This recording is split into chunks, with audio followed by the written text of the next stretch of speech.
Gaya manajemen konflik. Kelompok 7 Laurencia Mutiara Salvi Ravina Angel Patricia Lindi Maria Blandina Iju William Morgan Rishi Bintang Pagian. Topik pertama yaitu gaya manajemen konflik. Topik kedua yaitu kasus pelecehan seksual. Topik pertama, gaya manajemen konflik. Menurut beberapa ahli, beberapa gaya atau model yang digunakan dalam manajemen konflik adalah sebagai berikut. Yang pertama, gaya integrasi.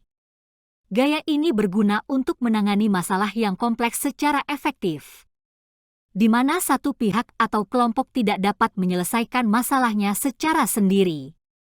Gaya ini juga bermanfaat untuk keterampilan, informasi dan sumber daya lain yang dimiliki oleh berbagai pihak dalam mendefinisikan masalah dan merumuskan solusi alternatifnya yang efektif. Untuk itu komitmen diperlukan dari masing-masing pihak agar efisien dalam pengimplementasi solusi. Yang kedua, gaya membantu. Gaya ini berguna ketika suatu pihak tidak terbiasa dengan isu-isu yang terlibat dalam suatu konflik, atau pihak lain yang benar dan masalah itu jauh lebih penting bagi pihak lain. Yang ketiga, gaya mendominasi. Gaya ini cocok ketika isu-isu yang terlibat dalam konflik penting bagi organisasi atau keputusan yang tidak menguntungkan oleh pihak lain mungkin berbahaya bagi organisasi ini. Yang keempat, gaya menghindari. Gaya ini dapat digunakan ketika efek disfungsional waktu menghadapi pihak lain lebih besar daripada manfaat resolusi konflik. Yang terakhir, gaya kompromi. Gaya ini berguna ketika kedua belah pihak, misalnya karyawan dan manajemen, sama kuatnya dan telah mencapai jalan buntu dalam proses negosiasi. Berikut adalah berita viralnya kasus di medsos mengenai staycation sebagai syarat perpanjangan kontrak. Kembali di Top News, pemirsa, sebuah perusahaan di Cikarang diduga mensyaratkan menginap atau staycation sebagai modus kekerasan seksual terhadap pekerja perempuan ya agar kontrak kerjanya diperpanjang. Hal ini diungkap seorang pegiat media sosial melalui akun Twitternya. Kasus ini diungkap oleh John Sitorus melalui akun Twitter pribadinya @miduk17. John menyebut salah satu perusahaan yang diduga di Cikarang mensyaratkan pekerja perempuannya untuk staycation atau liburan menginap di hotel bila ingin memperpanjang kontrak. John juga menguak bahwa syarat staycation untuk perpanjangan kontrak ini sudah menjadi rahasia umum perusahaan. Banyak warganet mengatakan hal ini sudah berlangsung selama bertahun-tahun. Sementara itu Dinas Ketenagakerjaan menyatakan sudah berkoordinasi dengan kepolisian dan Dinas Pemberdayaan Perempuan untuk menyelidiki kebenaran informasi yang menghebohkan jagat maya ini. Viral di media sosial yang menuliskan adanya sebuah perusahaan di Cikarang yang memiliki syarat nyeleneh agar para pegawai karyawati bisa diperpanjangkan kontrak. Syarat tersebut adalah mengharuskan karyawati berhubungan intim dahulu dengan dalih staycation jika ingin perpanjangan kontrak.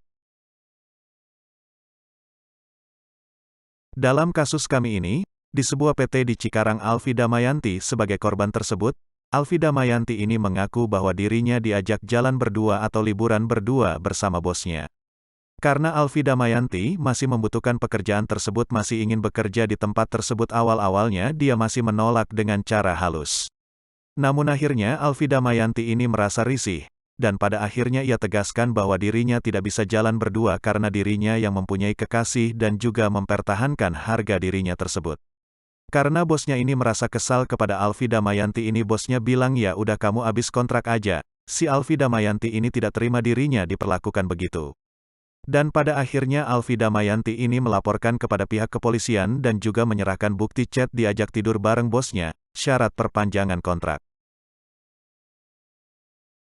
Dan pada akhirnya berita ini viral di media sosial sampai-sampai polisi usut stesen untuk perpanjangan kontrak kerja menjadi serius pemerintah, khususnya pemerintah Kabupaten Bekasi. Guna mengusut tuntas kasus ini, pemerintah membentuk tim gabungan untuk melakukan pengawasan. Tim ini terdiri dari Kementerian Tenaga Kerja Provinsi Jawa Barat dan Disnaker Kabupaten Bekasi. Rapat gabungan dilakukan bersama kepolisian, Dinas Pemberdayaan Perempuan dan Perlindungan Anak guna mengusut tuntas kasus ini.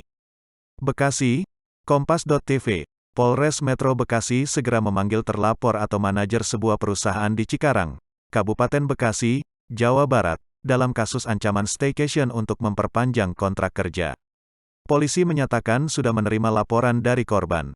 Korban yang didampingi kuasa hukum dan anggota DPR RI serta PRD Kota Bekasi melaporkan atasannya terkait dugaan tindak pidana kekerasan seksual dan perbuatan tidak menyenangkan.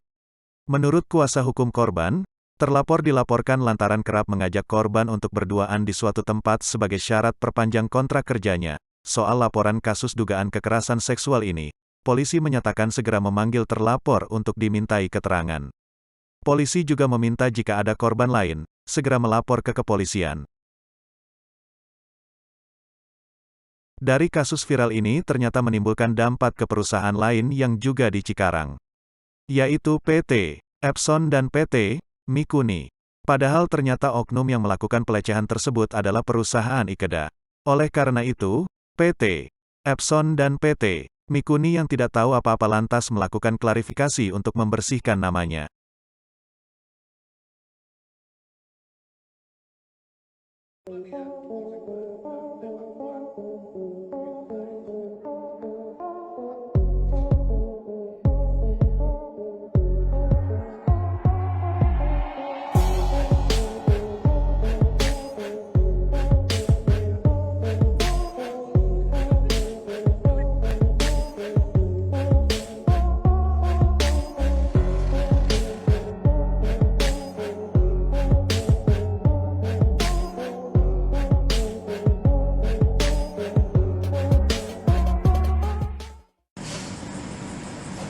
Korban membuat laporan polisi di ruang SPKT Polres Metro Bekasi terkait dengan dugaan tindak pidana kekerasan seksual Undang-Undang Nomor 12 Tahun 2022 Pasal 5 dan Pasal 6 Junto Pasal 335 KUHP tentang perbuatan tidak menyenangkan.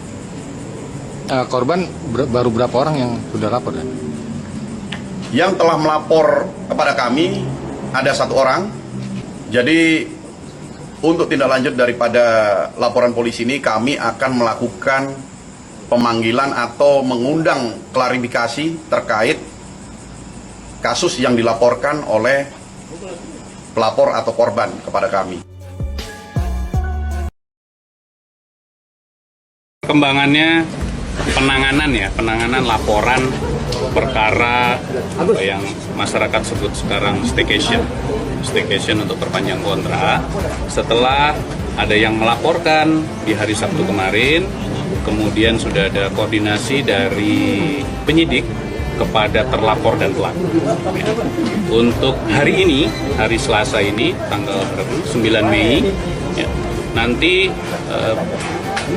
pelapor dan terlapor akan memberikan keterangan. Jadi baru akan diambil keterangan awal di hari ini. Jadi itu baru perkembangannya baru di situ ya. Belum ada perkembangan lain dan belum ada informasi lain atau pelapor lain yang menyampaikan ke SPKT Polres Metro Bekasi. Pemanggilan ini berarti berdasarkan laporan dari karyawati ke Polda Metro Jaya kemarin, laporannya polisi. Iya. Laporan hari Sabtu kemarin kami tindak lanjuti untuk mengundang dan memberikan klarifikasi atau keterangan. Siapa saja Pak hari ini hadir selain korban, pelapor dan terlapornya? Ya. Hanya itu aja Pak. Ada saksi nggak Pak yang dihadirkan hari ini? Nanti setelah ada keterangan dari pelapor, baru nanti ada nama-nama disebutkan, baru akan kami undang kembali untuk yang lain disebutkan itu. Dalam tahap klarifikasi ini, apakah ada barang bukti yang diminta untuk dibawa? Setelah nanti hasil yang disebutkan, kalau memang ada data-data pendukung, memang itu sudah dari awal kami minta pada saat memberikan laporan tentunya harus didukung oleh data-data pendukung, alat buktinya. Nah itu juga nanti akan kami mendalami kembali dari yang sudah disampaikan pelapor. Pak, dari Polres sendiri buka posko sendiri nggak sih Pak? Kita hanya bukan posko ya, hanya pengaduan langsung saja, silahkan lapor ya. Bisa langsung ke Satreskrim, bisa ke SPKT. Ada pendampingan juga nggak Pak untuk korban? Ada. Karena ini kan kasus pelecehan. Iya, ada. Hari ini atau dimulai hari ini atau mulai kapan pendampingannya? Pendampingan terhadap karyawati yang pada saat nanti melapor datang itu didampingi.